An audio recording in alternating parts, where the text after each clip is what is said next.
Welcome to Peace of Mind for Pet Parents, the podcast by Bright Haven Caregiver Academy. I'm Gail Pope. And I'm Karen Wylie. And together we're here to support you in navigating life with your aging or ill pets. We know how deeply you care for your beloved companions, and we're here to offer guidance, understanding, and resources for this meaningful journey. Each episode, we'll explore topics that address the daily challenges, emotional realities, and choices you face as a pet parent, helping you and your pets find peace, comfort, and joy. Whether it's making sense of a new diagnosis, adjusting to changing needs, or simply seeking a place to feel understood, you're not alone. Thank you for being here with us. Hello, and welcome back to Peace of Mind for Pet Parents. I'm Karen Wylie, here with my partner, Gail Pope. Today we're going to talk about something that lives in the hearts of so many caregivers, and that is regret. Regret shows up when you've loved really deeply and when we've done our best.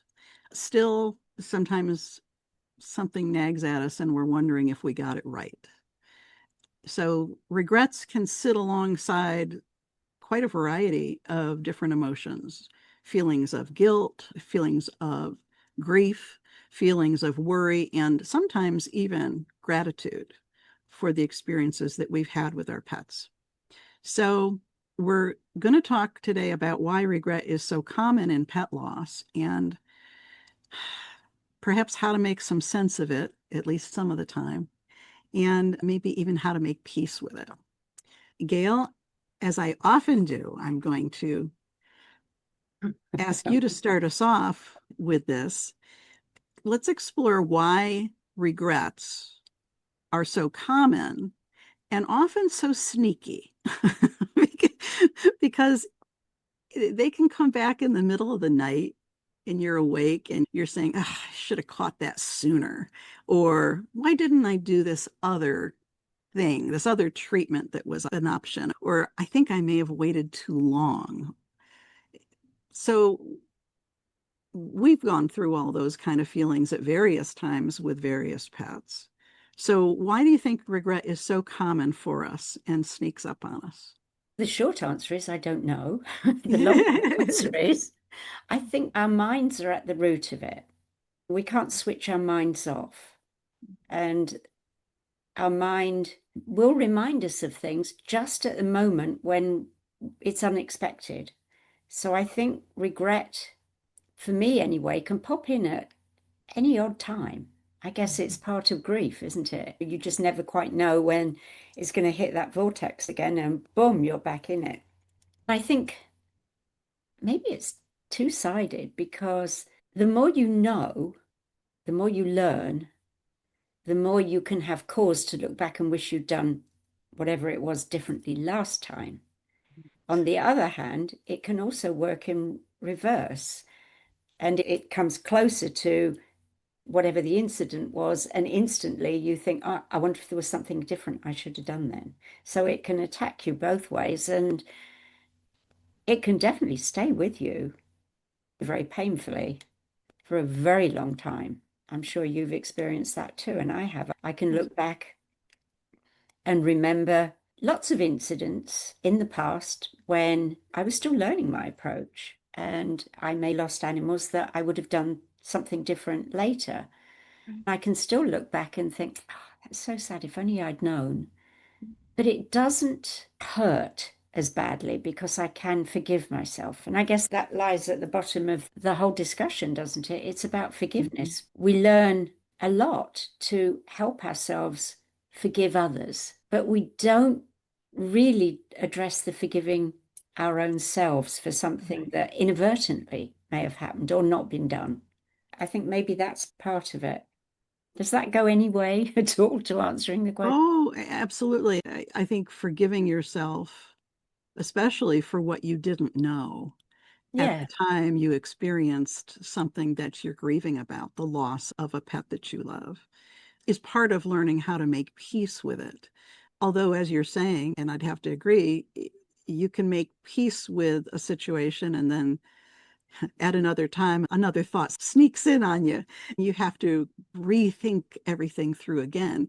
Hindsight is part of what's sneaky, I think, because we always think we have 2020 hindsight when we're reflecting about so many things in life. But when it comes to our losses, it's like we fill in some of the gaps, which we're able to do over time because we learn more.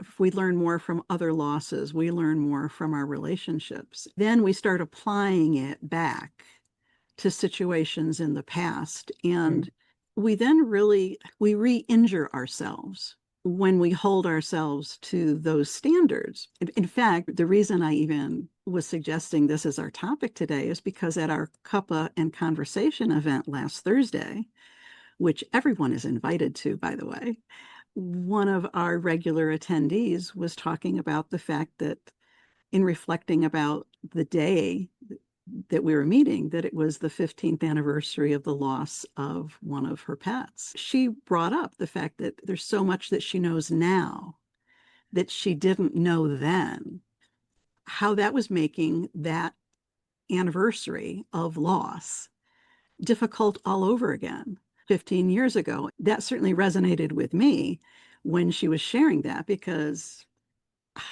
I've done that to myself so many times, probably all the time in many different ways. And you do have to somehow get yourself past it. We take those memories and it's like we start filling in the gaps with what we know now and didn't know then, but we make ourselves think we should have known.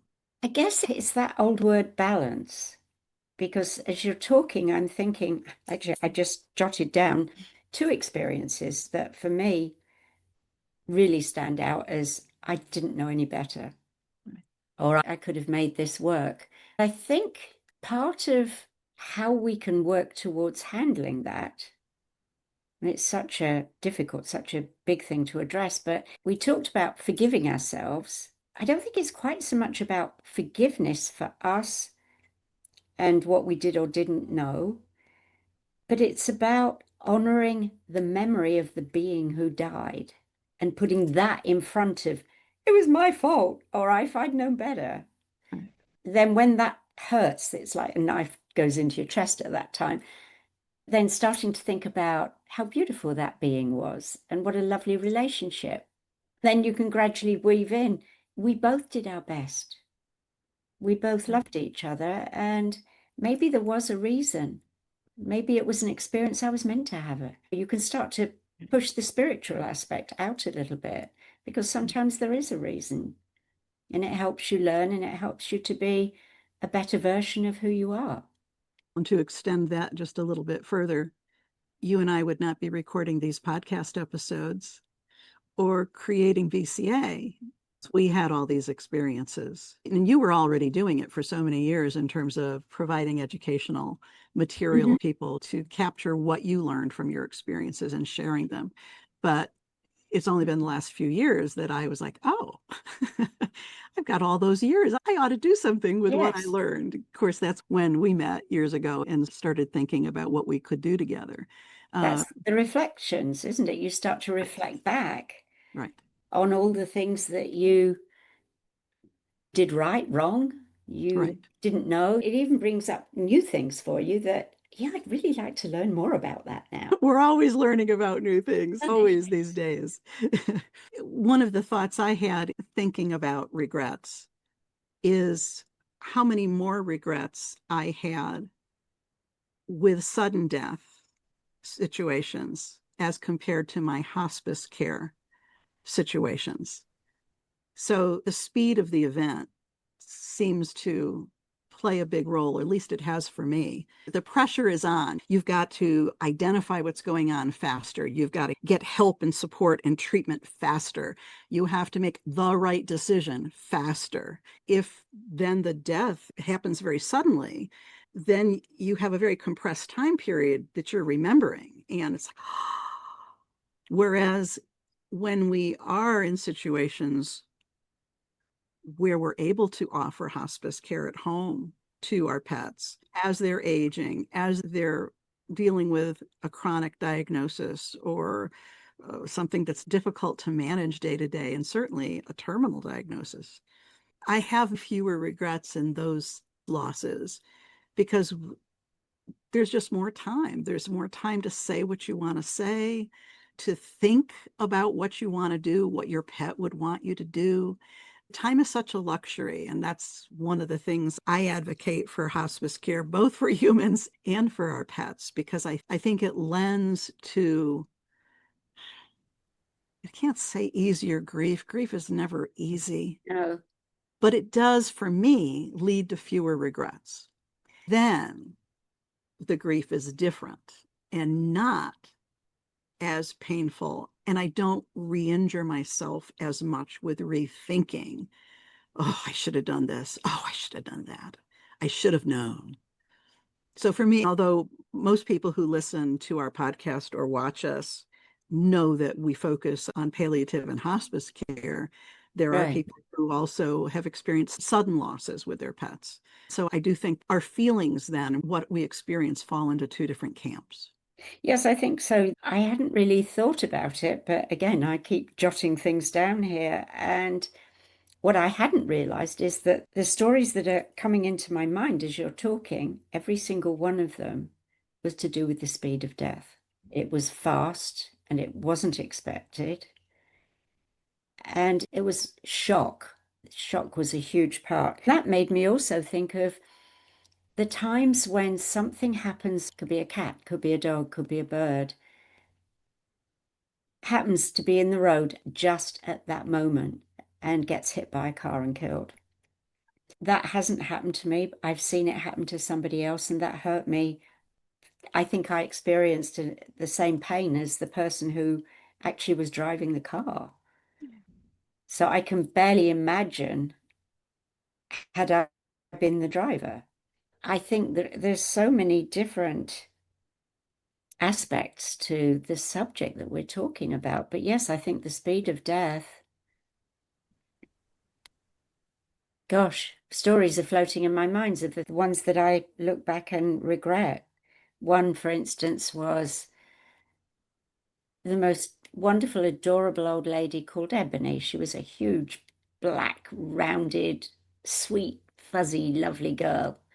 This was, I guess, during the days where I was learning about euthanasia versus a natural death.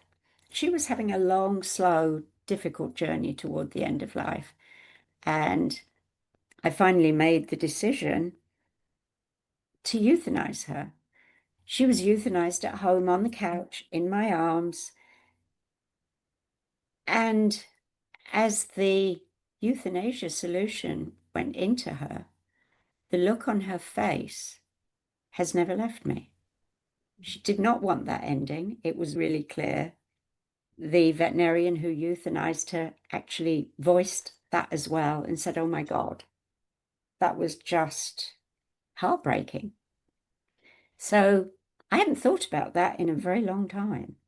But I guess as we're talking about those things, two or three other stories, actually not about euthanasia, but to do with speed of death, are floating back in. So I guess they never go away. These are from way back when, in years and Right. years ago. So I can imagine, I mean, that pain still stabs. Yes. And I guess it always will. Maybe those are learning experiences. I guess they are. We learn from these kinds of experiences, but they are part of the rich tapestry of life, aren't they? Very much. They really are. We don't invite them, we don't want them, but they balance our lives. They make us more careful, more everything, perhaps. Gosh, Karen, what a difficult subject this is. How could you Aren't do you this aren't to you us? glad that I picked this topic today? Oh, grief. It does. It I sits know. hand in hand with grief. And it's these kinds of grief situations are difficult to revisit. They're very difficult to revisit. I think as time goes by for us, since we experience a particular loss, it's like we start thinking we had more control in that situation than we did in real life. So we're thinking it through and we're analyzing, and our logical brain is just moving along. When in reality, in the moment, with so many situations with our pets, we're not in control. Exactly. We don't always know that we're not in control. We might be trying to be in control, doing our best to handle everything and juggle everything just right.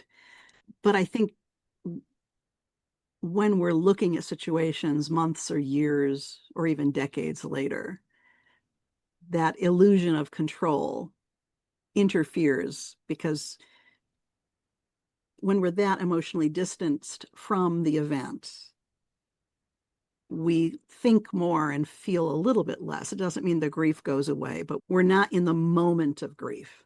So we use, like I said earlier, we use our brain to re-injure ourselves with our thoughts and our new knowledge of what could have been, should have been done, and so forth.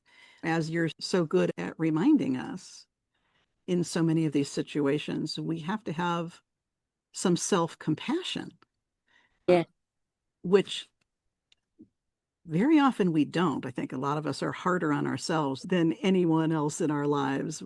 But when you tell us to remember that we've done our best, it helps to hear that in the moment. But then again, later on, we can still keep revisiting and re injuring ourselves with all these regrets.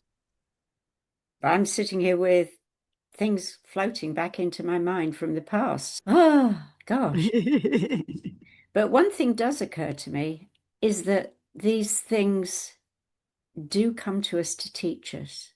I have an interesting memory. It was not an easy or nice death, and I don't harbor the regret that I didn't know because there was nothing I could have done and I didn't know. But I was asked to take in a cat who was very ill. He actually had come from a veterinary office, and when he was clearly getting worse, one of their vet techs came to check him over to see if there was anything that could be done and couldn't find anything wrong. Long story short, anyway, he died mainly because his bladder had burst and nobody knew that it was a problem. That was horrific for me. That was really awful to know that. His actual death wasn't that awful as it turned out, but knowing the reason for it as something that could have been helped sat with me for a long time, and it hasn't come back into my mind as I'm sitting here thinking now, when I look at over the years since then, I have had a steady succession of animals, cats, who have come to me for rescue because they needed to have their bladders manually expressed. I keep saying, why is it that I attract these animals? How do they find me? How do the vets find me? How do ordinary people find me for rescue? Duh. Now I'm looking back and thinking that was my beginning. Wow. Isn't that's curious? I'd never thought of that before and how that might work. That's so interesting that you bring that up because I had that situation occur just a few years ago where all of a sudden I had a 3-year-old cat whose belly was very bloated. So, of course, I rushed into the clinic and I knew it was bad. That kind of bloating, Yeah. whether it's congestive heart Something failure or obviously wrong. FIP or so many different, they're bleeding internally, they're bad off. The vet came in, and it was not my regular vet, who I think very highly of, but the vet came in and said, his urinary tract is blocked. And unfortunately, this happens to cats that are overweight. And I was like, no, he's not overweight. That Yeah. belly is not from being. And long story short, she didn't do a belly tap until 12 hours later after she tried to unblock him 5 times. And his bladder had burst, and the bloating was all the urine in his belly. So that is one of my deaths that I revisit Yes. because it was sudden and out of my control. But I keep revisiting that moment in the exam room when she said, unfortunately, this is what happens when cats are overweight. I should have fought harder. I should have demanded that the belly tap Yeah. be done. It's just I re-injure myself every time. So it's interesting. We just can't know, can we? We can't No, know everything. Then we feel a burden of responsibility that we didn't know. The older we get, the more we do learn. I live with my cat Percy, who can't urinate, he can't defecate either. So I'm responsible for both. Every single time I go to manually express his bladder, something up here, I didn't even remember that story, but it's there right. because the fear is always in that moment. What if I can't express him? Me hearing your story It triggered brings my it, yeah. triggered that memory for me to come in and realize that I'm not showing myself the compassion I should Mhm. because I did the Okay, best I could at the time. So it's a little caregiver, educator, heal thyself. exactly. Just sitting at my desk while we're talking, I just glanced over on this side and I have a wonderful cure for these kinds of things. Can you see that? Oh, I do laugh often. And that's the greatest cure of all. Somebody gave him to me a few years ago, and he's a little dirty and tatty, but he has to stay on my desk because I need this. I need it. It's just so beautiful. And especially given the topics that you and I talk about and Oh, yes. preparing materials for pet parents, it's a lot of heavy topics. And yet we do find ways to remember things that put a smile on our face at the same time. Yeah, very much. It's all part of living and learning, isn't it? Living, Yeah, learning, and loving, the three L's. absolutely. Because there's just so many parts of caregiving that are outside of our control. We try to provide some help through the educational materials we do, through this podcast and discussing things. But in reality, there are so many things outside of our control that we have to come to terms with. Yes. Yeah. And so, as I always do, I ask you to provide the last word in this discussion. Geez. And so I'm curious. Mm. You've got me just sitting here, and part of me is dwelling in the past, part of me is dwelling in the future. And I can almost see the scales sitting here of our lives. There's the pluses, the minuses, the ups and the downs, the disasters, the successes. It comes all the way back to that word balance. In order to have balance, we have to have love for ourselves and for others.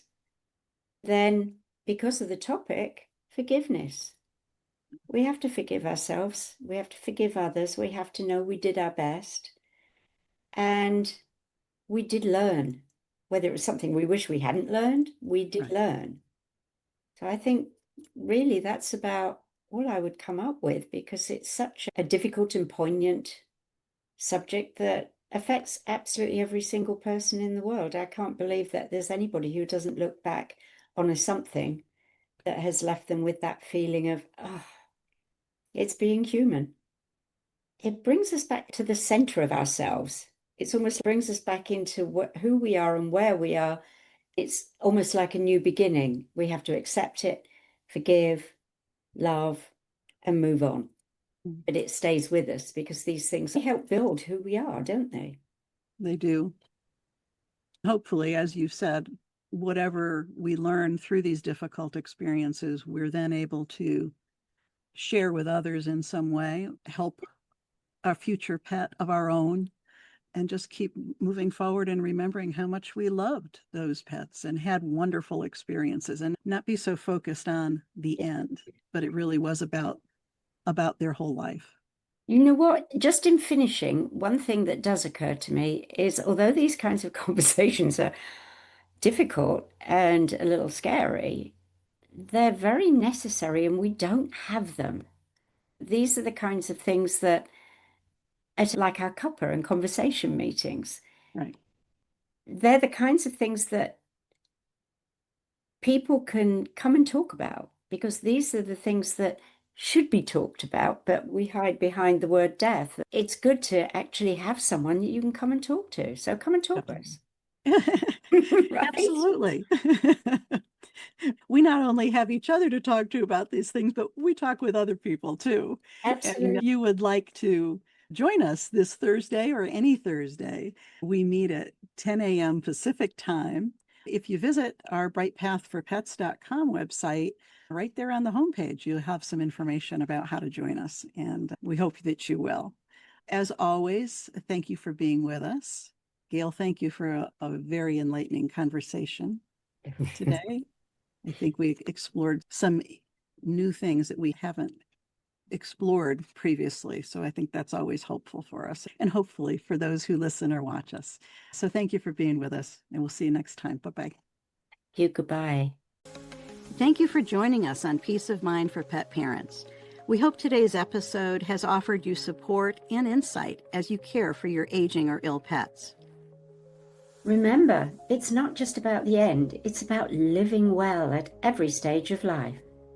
To continue your journey with us, explore more resources at Brighthaven Caregiver Academy's website, brightpathforpets.com, where you'll find guides, assessments, and a caring community of pet parents like you.